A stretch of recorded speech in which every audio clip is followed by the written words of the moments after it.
Hello everyone, कैसे हैं आप सब और क्या हाल समाचार हैं आपके। अगर मैं आपसे एक सिंपल सा सवाल पूछूं कि हर महीने कितनी एसआईपी करनी चाहिए, 1,000 रुपए से, 5,000 रुपए से, 10,000 रुपए से, 25,000 रुपए से, 50,000 रुपए से या 1 लाख रुपए से, क्या जवाब आप दोगे? क्योंकि आप सब भी तो अलग अलग एसआईपी तो कर ही रहे होगे ना। आपको क्या लगता है, मतलब कितना का करना चाहिए, कमेंट में बताइए। क्योंकि मेरा जवाब ये है कि इसका कोई फिक्स जवाब ही नहीं है। और यही वजह है कि इंडिया के लाखों लोग पिछले 10 साल, 15 साल, 20 साल से एसआईपी कर रहे हैं, लेकिन उन्हें खुद नहीं पता कि जो एसआईपी वो कर रहे हैं उससे उनका गोल कभी पूरा नहीं होगा। और अगर किसी का हो रहा है तो वो सिर्फ 1% में काउंट आएंगे। सोचिए कि अगर आप हर महीने 8,000 इन्वेस्ट कर रहे हो, लेकिन रियलिटी में आपको 28,000 इन्वेस्ट करना चाहिए था। क्यों करना चाहिए था, हम उस पर आएंगे। बस आप समझो कि आप कर रहे हो और आपको 28,000 करना चाहिए था। तो प्रॉब्लम रिटर्न की है ही नहीं। प्रॉब्लम यह है कि आप गलत अमाउंट इन्वेस्ट कर रहे हो। और ये जितना जल्दी समझ आ जाए उतने रुपए आपके फ्यूचर में या तो बनेंगे या बचेंगे। तो आज की वीडियो में मैं आपको एक ऐसा फॉर्मूला बताऊंगा जो फाइनेंशियल प्लानर यूज करते हैं, जिससे सिर्फ 2 मिनट में पता चल जाएगा कि आप जो भी एसआईपी कर रहे हो वो कम है, परफेक्ट है, अधूरा है, आपके सपने पूरे होंगे कि नहीं, आप अपनी बिटिया की शादी कर पाओगे कि नहीं, आप लग्जरी लाइफ जी पाओगे कि नहीं। वीडियो को अंत तक देखिए, क्योंकि अंत में एक ऐसी टेबल दूंगा जिससे आप बिना किसी कैलकुलेटर के आइडियल एसआईपी निकाल पाओगे। तो चलिए शुरू करते हैं, लेकिन पहली बार आए तो चैनल को सब्सक्राइब करके बेल आइकॉन हिट कर देना। तो देखिए, कुछ दिन पहले क्या है ना, मेरे पास एक 26 साल के लड़के आए मेरे पास मिलने। एक अच्छी जगह जॉब करते हैं, सैलरी लगभग 60,000 पर मंथ की। आपको पता ही है कि मुझसे लोग मिलने के लिए लखनऊ में आते रहते हैं। आप भी मिलना चाहें तो आ सकते हैं। शादी होने वाली थी, रिस्पॉन्सिबल था। उसने इन्वेस्टिंग भी शुरू कर दी थी। तो उसने बोला, मुकुल सर, मैं हर महीने 8,000 रुपए एसआईपी करता हूं और शादी होने वाली है, राइट ना, और 60,000 की सैलरी है, भूलना मत। मैंने कहा बहुत बढ़िया। फिर मैंने पूछा कि तुमको कैसे पता कि 8,000 रुपया इनफ है जो तुम कर रहे हो। अब वो चुप हो गया। उसने कहा पता नहीं, सब लोग बोलते हैं सर एसआईपी करो, तो मैंने भी कर लिया था। वो तो आपसे मिलने का मौका मिला है इसलिए बता रहा हूं, वरना मैंने कभी सोचा भी नहीं कि क्यों किया, किस लिए किया और कितना सही कितना गलत। और फिर मुझे रियलाइज हुआ कि ये प्रॉब्लम सिर्फ उसकी नहीं है, ये प्रॉब्लम इंडिया के करोड़ों इन्वेस्टर की है। और तब मुझे ये वीडियो बनाने का ख्याल आया। लोग म्यूचुअल फंड चूज करने में 20 दिन लगाते हैं। मेरे पास भी जब लोग म्यूचुअल फंड में इन्वेस्टमेंट करने आते हैं तो पहले पूछेंगे, 5 दिन 10 दिन टाइम लगाएंगे। आप भी करना चाहते हो तो गूगल फॉर्म या व्हाट्सएप के लिंक पे क्लिक कर सकते हो। लेकिन कितना इन्वेस्ट करना है ये बिना सोचे डिसाइड कर लेते हैं। बोलेगा 5,000 से शुरू करना है सर, 10,000 से शुरू करना है सर, कोई बोलेगा सैलरी का 20% करना है सर, कोई बोलेगा जितना बचता है डाल दो। मतलब पैसा डालने में रैंडम 2 सेकंड में जवाब है। म्यूचुअल फंड लेने में 5 से 10 दिन पूरा समय लगता है। ये मैं एकदम प्रैक्टिकल बता रहा हूं। लेकिन पता है ये सब कोई भी तरीका साइंटिफिक नहीं है। और पता है आज सोशल मीडिया ने एक डेंजरस मिथ क्रिएट कर दिया है कि बस एसआईपी शुरू कर दो, करना जरूरी है वरना भूखे मर जाओगे। लेकिन अगर डायरेक्शन ही गलत हो तो करने का फायदा क्या है, क्योंकि जिस सपने के लिए किए हैं वो सपने तो मिलने वाले हैं ही नहीं।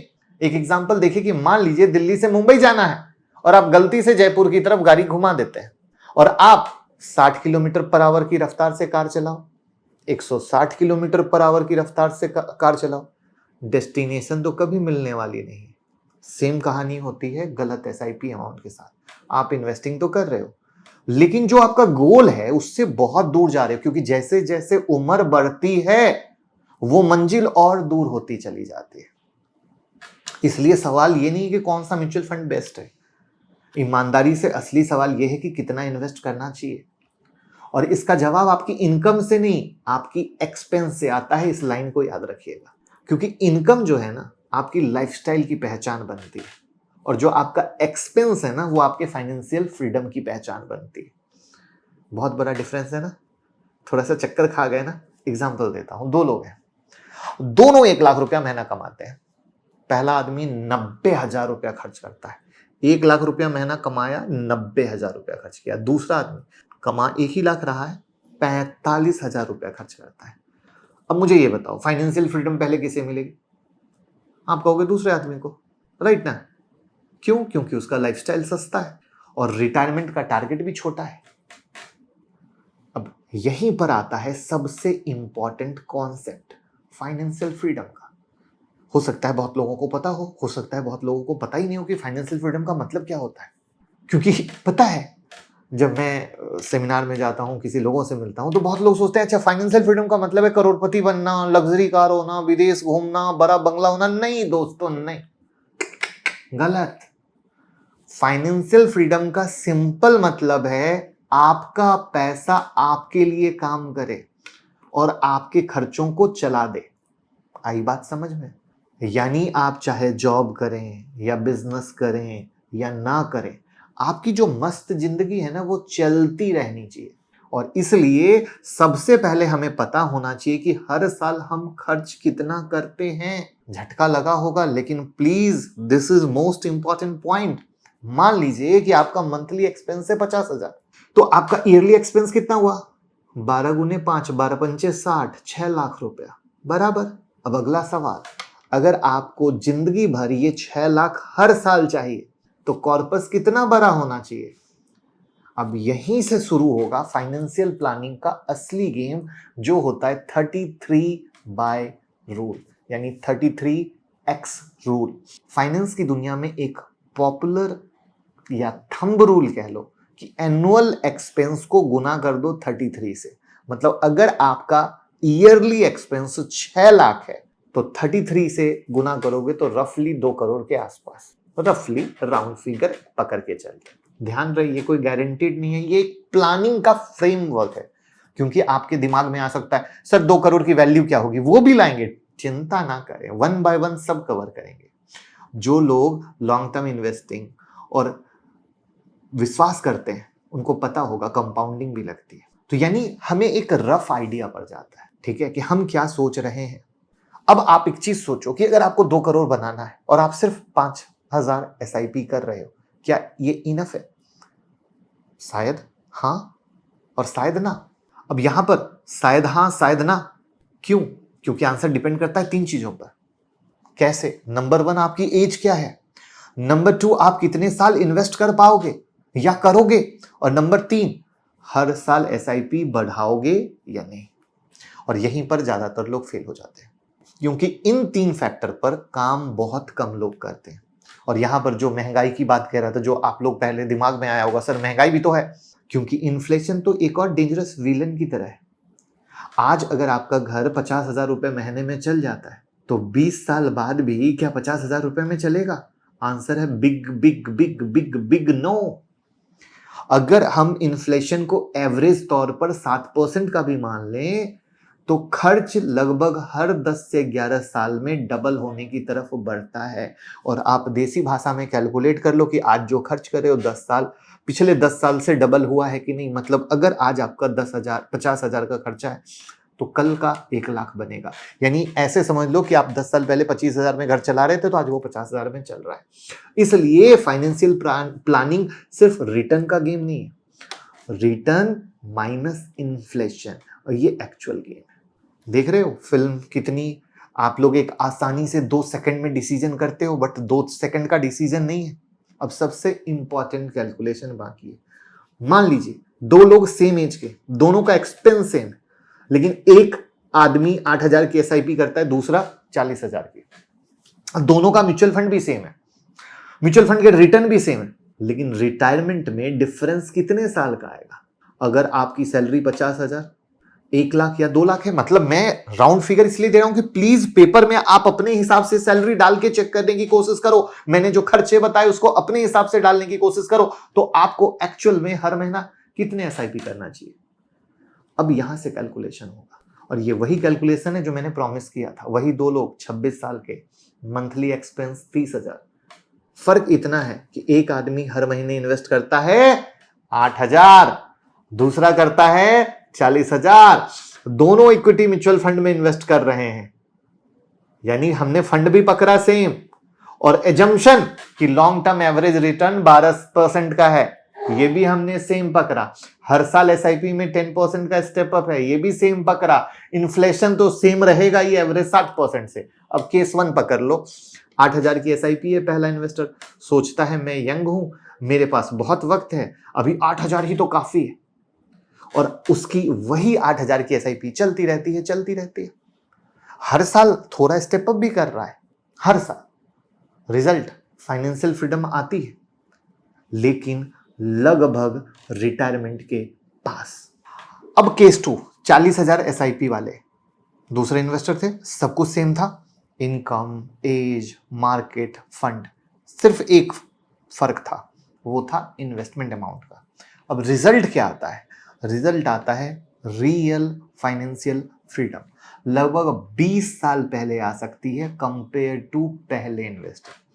अब एजम्पशन के हिसाब से समझने की कोशिश कीजिएगा, पेपर पेन जरूर लेकर बैठा कीजिए जब मैं इन चीजों को बताता हूं, क्योंकि ये आप कर लेंगे आपकी जिंदगी बदल जाएगी। सोचिए, एक डिसीजन हर महीने का इन्वेस्टमेंट है और रिवॉर्ड क्या है? लाइफ के 20 साल। इसलिए इन्वेस्टमेंट का रिटर्न ही सब कुछ नहीं होता है, इन्वेस्टमेंट का अमाउंट भी उतना ही इंपॉर्टेंट होता है। जहां पर आपने 2 एग्जांपल से देखा है, एक बंदा सिर्फ रिटायरमेंट ले पाया, दूसरा बंदा फाइनेंशियल फ्रीडम ले पाया। सबसे बड़ी गलती यहाँ, मतलब अगर हम कहें 90% लोग जो गलती करते हैं कि जब सैलरी होती है 30,000 तब भी SIP 5,000, अगर सैलरी हो गई 60,000 तब भी SIP 5,000। कहां से लॉजिक है, कहां से है? और कहानी यही नहीं रुकती, अगर सैलरी हो गई 1,00,000 तो भी SIP 5,000। मतलब 30,000 कमा रहे हो तो भी 5,000 की SIP, 1,00,000 की कमा रहे हो तो भी 5,000 की SIP, सैलरी डबल हो गई है तो क्या लाइफस्टाइल डबल नहीं होगी? दोस्तों मुझे सिंपल सी बात बता दो, क्या आपकी वीकेंड की आउटिंग नहीं बढ़ेगी? फोन आपका अपग्रेड नहीं होगा? कार आपका अपग्रेड नहीं होगा? अगर किसी अच्छी सोसाइटी में रहते हो वो सोसाइटी अपग्रेड नहीं होगी? कपड़े जो पहन रहे हो उसका ब्रांड नहीं बदलेगा क्या? लेकिन SIP अपग्रेड नहीं। फिर लोग बोलते हैं सर 15 साल से SIP कर रहा हूं, वेल्थ नहीं बनी, वेल्थ नहीं बनी। वेल्थ मार्केट नहीं बनाता है। किस गलत फहमी में जी रहे हो कि वेल्थ मार्केट बनाता है? डिसिप्लिन और इन्वेस्टमेंट बनाता है दोस्तों। एक सिंपल रूल है, मैं आपको एक प्रैक्टिकल रूल देता हूं। हर सैलरी हाइक के बाद सबसे पहले अपनी SIP बढ़ाइए, ना कि लाइफस्टाइल। लोग उल्टा करते हैं, पहले लाइफस्टाइल में चले जाएंगे, SIP के बारे में बाद में सोचेंगे। अगर सैलरी 10% बढ़ी है तो कम से कम SIP भी 10% बढ़ाइए। इसको हम कहते हैं स्टेप अप SIP। और विश्वास कीजिए, ये जो स्टेप अप SIP है ना, ये आपकी जिंदगी का एक बहुत छोटा सा डिसीजन है, लेकिन लॉन्ग टर्म में ये जो फर्क क्रिएट करेगा ना, मतलब आपकी जिंदगी नहीं, आपके बच्चों की जिंदगी बदल देगा। तो अब बात यह है कि कितने की SIP करना चाहिए, तो क्योंकि ये जवाब समझना जरूरी है ना कि प्रॉपर कितने की SIP करना चाहिए। तो मेरा जवाब होगा, पहले 3 क्वेश्चन लिखो। क्वेश्चन नंबर 1 जो मैंने कहा था, कॉपी पे पेन लेके बैठना, हर महीने घर चलाने में कितना खर्च लग रहा है?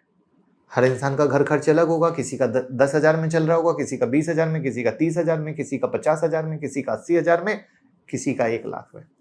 सच सच लिखिएगा, गेस और तुक्का मार के मत लिख दीजिएगा रैंडम नंबर, वरना फिर वो अमाउंट भी रैंडम ही आएगा।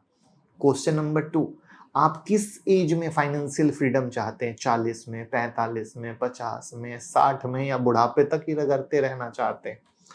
या सोचते नहीं मैं रिटायरमेंट हो जाऊंगा उसके बाद, या कुछ क्लियर नहीं? मतलब जो भी है स्पष्टता से लिखिए, तभी कुछ हो पाएगा।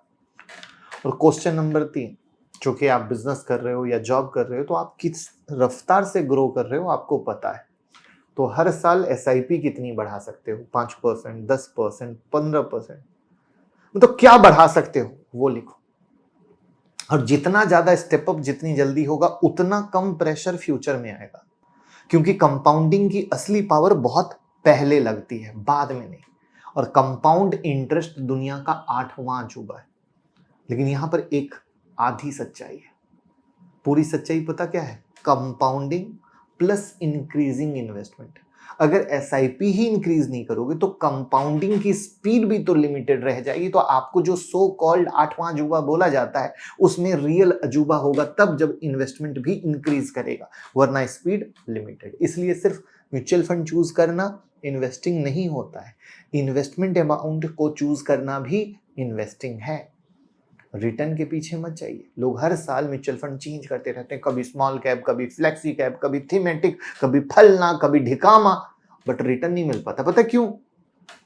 क्योंकि आज उनको लगेगा ये पिछले साल परफॉर्म किया, इसको ले लेता हूं, वो पिछले साल परफॉर्म किया, उसको ले लेता हूं, ये अभी नहीं चल रहा है, इसको लेता हूं। जैसे एक एग्जांपल ले ली, फ्लेक्सी कैप अभी नहीं चल रहा है, सबको बेकार लगता है, बट मैं आपको ऑन द स्पॉट आज कहता हूं, आप मिला लेना 5 साल के बाद, फ्लेक्सी कब कहोगे कि बेवकूफी करती है।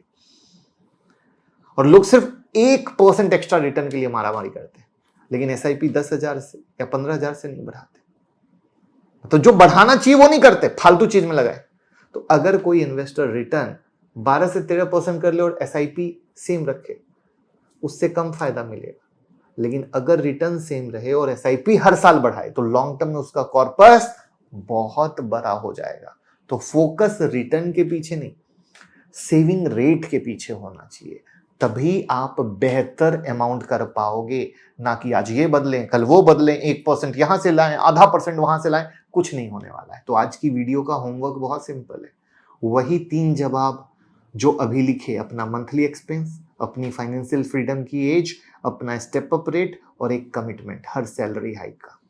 सबसे पहला बेनिफिशियरी आपका फ्यूचर पता होना चाहिए, ना कि शॉपिंग मॉल।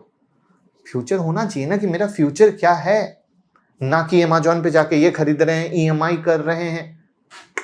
ये जिंदगी बर्बाद करती है, ईएमआई की ट्रैप तो लोगों को बर्बाद करती है। याद रखिए, फाइनेंशियल फ्रीडम एक म्यूचुअल फंड से नहीं आती, एसआईपी कर देने से नहीं आती, स्टॉक में इन्वेस्टमेंट करने से नहीं आती, मल्टी बैगर से नहीं आती। ये सब बहुत बड़ा ढकोसला या दिमाग की बेवकूफ़ी है। फाइनेंशियल फ्रीडम आती है एक सिस्टम से, जहां आपका एक्सपेंस आपके कंट्रोल में हो और आपकी एसआईपी हर साल बढ़ रही हो और आप डिसिप्लिन के साथ 10 साल 20 साल 30 साल इन्वेस्टेड रहते हो। ये नहीं कि आज मार्केट 2 साल से चला नहीं है तो बेवकूफ की तरह मार्केट हो गया है, मैं निकाल लेता हूं, ये है वो है। नहीं, अगर आप सिर्फ एक चीज लेकर इस वीडियो से जा रहे हो तो वो ये होनी चाहिए कि बेस्ट एसआईपी अमाउंट वो नहीं जो आज आप कंफर्टेबली कर सकते हो, बेस्ट एसआईपी अमाउंट वो है जो आपको आपके फाइनेंशियल फ्रीडम गोल तक सही टाइम पर पहुंचा सके। अगर ये वीडियो वैल्यूएबल लगी हो तो उन लोगों के साथ शेयर करें जो सिर्फ और सिर्फ एसआईपी कर रहे हैं, लेकिन उन्हें ये पता ही नहीं है कि वो एसआईपी उनके सपनों के लिए काफी नहीं है। Thank you so much. जय हिंद, जय भारत।